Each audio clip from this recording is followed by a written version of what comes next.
Seorang bayi laki-laki dibaringkan dalam sebuah kardus dan ditelantarkan di sebuah teras rumah warga. Orang tua bayi ternyata sepasang kekasih yang masih kuliah dan mengaku belum siap menjadi orang tua. Warga Ngeplak, Sleman, Yogyakarta digemparkan dengan penemuan seorang bayi laki-laki di dalam sebuah kardus di teras rumah warga pada Minggu 26 Oktober lalu. Di dalam kardus terdapat sejumlah perlengkapan bayi dan selembar surat yang meminta pemilik rumah untuk merawat sang bayi untuk sementara waktu. Kaget ada bayi ditemukan, langsung manggil warga sekitar dan Pak Dukuh, itu Pak Dukuh minta tolong kepada Polsek Ngeplak, itu resmi untuk ditindaklanjuti.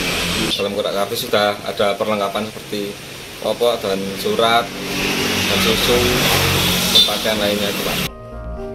Polisi yang menerima laporan dari warga langsung melakukan penyelidikan identitas orang tua yang menelantarkan sang bayi.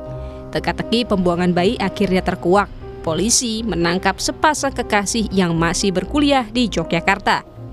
Keduanya mengaku belum siap secara ekonomi untuk merawat bayi tersebut dan terpaksa menitipkannya ke orang lain untuk sementara waktu.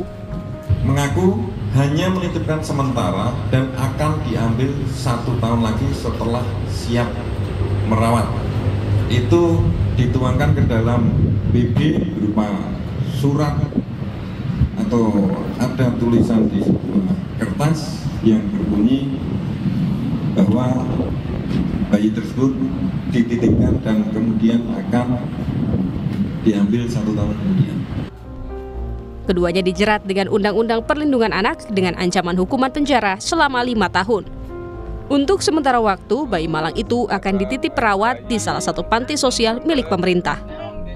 Michael Aryawan, Kompas TV, Yogyakarta.